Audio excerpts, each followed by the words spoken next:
Good morning again. So this is video 2 of 2. As you can tell, I'm still dressed in the same attire. So as promised, I wanted to do a second instructional video that's designed to offer a little bit more information about a literature review, but also connects to database exploration. And this is in conjunction with the assignment that will be due on Sunday, September 29th. However, the content available in this video should apply beyond the duration of that two-paragraph response assignment, because as we mentioned in the last video, you will have a couple of other checkpoints leading up to your final paper, one of which is an annotated bibliography, and then of course the paper itself at the conclusion of the semester.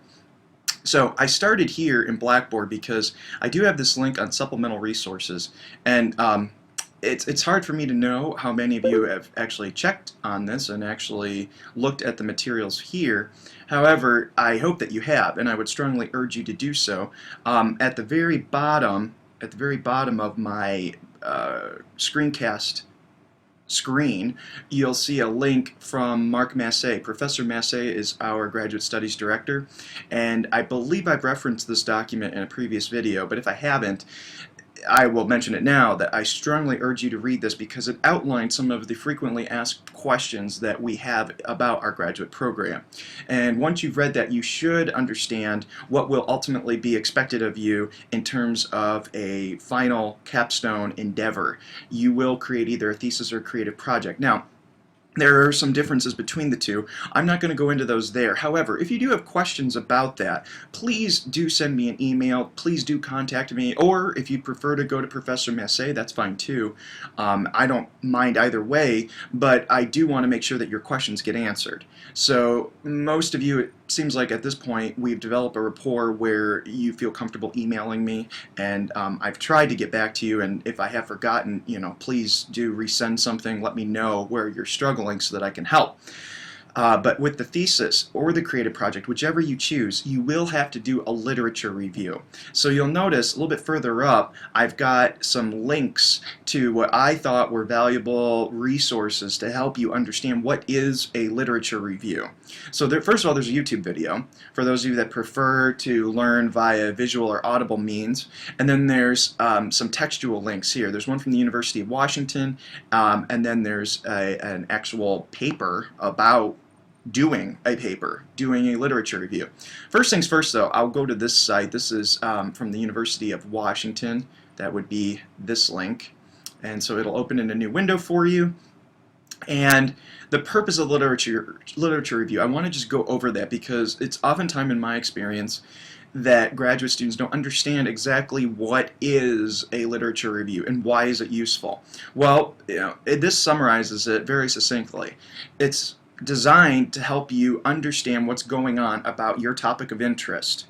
So you share the results of prior studies related to your own. However, it's a little bit different. It's not, and this is what I often see. I often see graduate students, they do research, so we'll talk more about databases and whatnot later in this video, but they do their research and they find scholarly peer-reviewed publications, they find popular press articles, chapters out of books, and what they'll do is in their lit review, they'll in one paragraph say, okay, here is article number 1.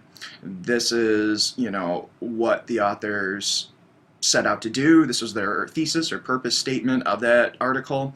This is what it said, this is what they found, and this is why it's beneficial. Then, move on to article number 2.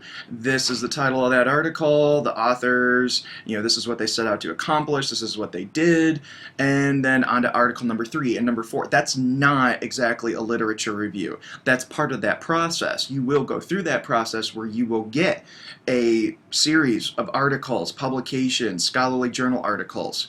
You will get a moat, probably, if you want to look at it this way, like in the days medieval castles, you'll get a moat of literature and paper around you eventually, all related to your topic of interest. However, it's not just picking up one article, summarizing it in a paragraph, then picking up the next one and summarizing it in another paragraph, and going through all those all that paper that comprise your moat, so to speak. That's not how you do a literature review. It's much more synthesized.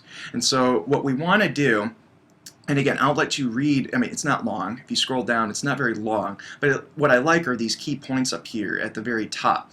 It shows how your study seeks to fill a gap in or extend knowledge in the area. Well, in order for you to fill a gap in an area that interests you, which then you would pursue in form of a creative project or thesis, you have to understand what's already been done. You have to do research and find out what has already been discovered, what's already understood, and then from that figure out where there may be voids or where there may be misunderstandings still, where your project could serve to fill in some of those gaps. And so I will let you take a look at the rest of that article. Over to this one. Now this is a little bit more technical, but what I like are there's some bullet points in here, and I'm going to scroll to the very end, page 131. The bottom line. I like that. The bottom line.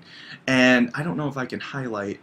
It won't let me highlight in the program I'm in right now, but basically I'm focusing on these bullet points right now. And for some of you, as you view this, this might be a bit small. So I'll read a few of these to you. I have a printed version of this right in front of me.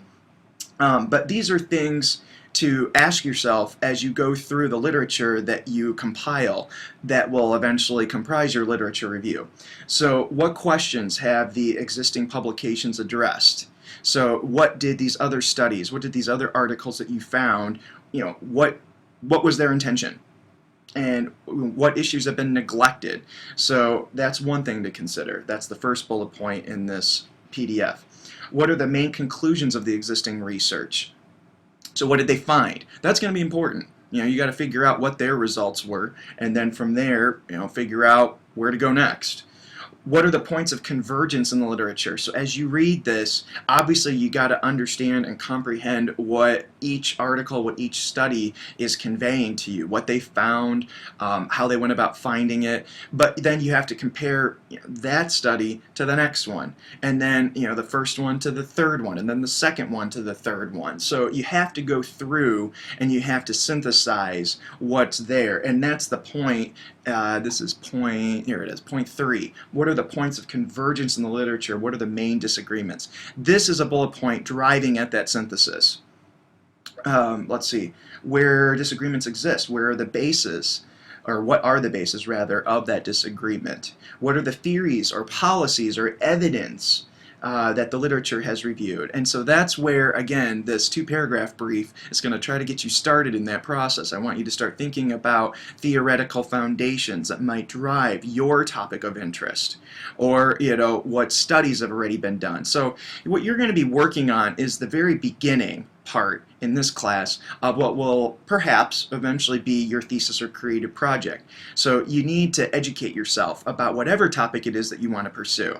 So again, what you decide to pursue doesn't matter to me. I want you to pick something that you're interested in, and more than just a passing curiosity on a day-to-day basis, but something that is intrinsic, innate, something that is really something that drove you into grad school in the first place, maybe. That's what I want you to try to focus your efforts around, because you will spend an exorbitant amount of time and effort with this if you do continue this trajectory.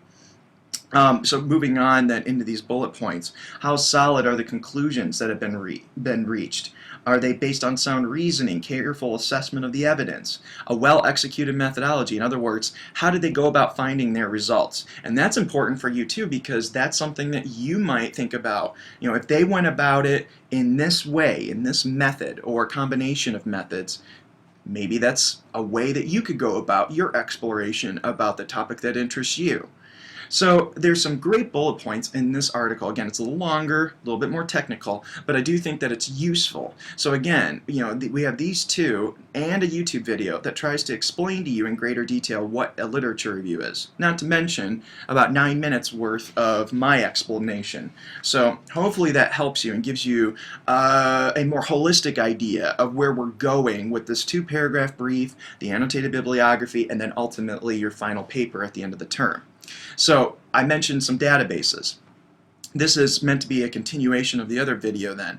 Well, when you click on databases, then what you'll get is another window that will open, and you can browse by subject. So for example, if you're interested in news stories about your particular topic, because I'm not expecting all your source material to be peer-reviewed scholarly publications. So, maybe you want to see what's happened recently, or has your topic been in the news recently? So LexisNexis Academic would be a way to search for that. If you wanted, for example, I had a student approach me, ask me about a topic that interests her, about soldiers with post-traumatic stress disorder, PTSD. She's interested in doing maybe a case study about those soldiers and their reintegration into society.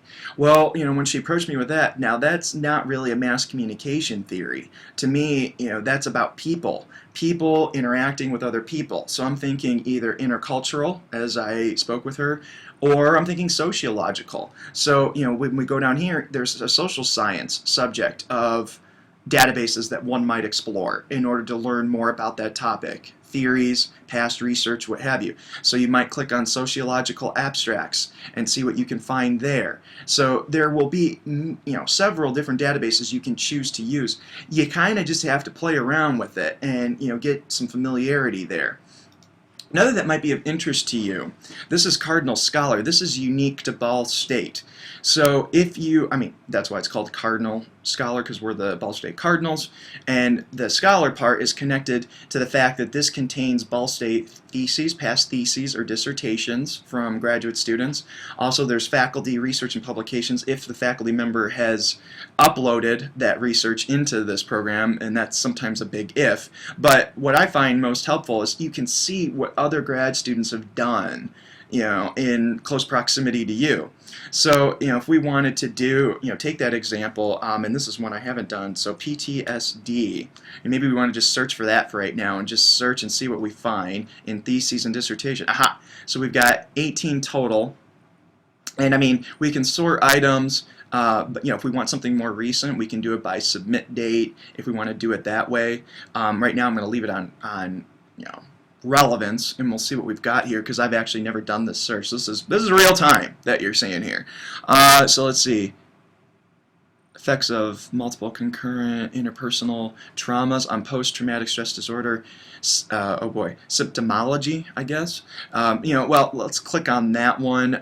We could look at that. Oh, student veterans. Supplemental orientation program for student veterans. That one might be better. Ooh, neat. Of transitioning. Boy, I could look at a lot of these. Let's look. This one's more recent. This was 2012. Combat to Campus. That could be interesting. That sounds like an integrative topic. Okay, so what you do is you click on here and you get an abstract, which is just a summary of the actual. In this case, it was a master's thesis. It was an MA that was attained. So you could take a look at this and see. Aim to fill a gap in the literature. Boy, that worked out well from what I just told you about what a lit review is designed to address. Regarding how veterans adjust to college and veterans' experiences differ from the average non-veteran college student. So this is reintegration to a college campus. I don't know that that student that I just spoke with who's interested in this topic is necessarily interested in reintegration of the soldier into society in that capacity. But do you see the tangential connection here? There's something that could be useful. This might be useful to her. In fact, I'm going to keep that open and I may send it to her to tell you the truth. So anyway. Like I said, you're getting this real time, so I'm kind of thinking as I'm talking in the screencast. But now you're getting an idea of ways that you can go about finding research beyond just a simple Google search. Obviously, I would expect you to use Google when you first figure out what it is that you want to do. That's what everybody does. But I don't want your eventual annotated bibliography to be just a bunch of blogs, a bunch of material that may or may not be credible. I want you to have something a little bit more substantive than that. So hopefully between these two videos, and I hadn't meant for this one to be as long as the first one, so if you're still around, thank you for watching. But I will wrap it up because I'm about 40 seconds away from my limit. But hopefully this will help, and it's given you a couple of sources there, that, and resources that you might turn to in order to get a more holistic idea of where we're going with this 2-paragraph assignment, and ultimately a major component of the course in your final paper. And just a reminder that if you do have questions, you're welcome to ask me. You're also welcome to reach out to other faculty members. Wouldn't be a bad idea since you'll need a chair eventually for your thesis or creative project. But you can also reach out to some of our librarians librarians at Bracken Library. And so hopefully you'll be able to get what you need from any of us.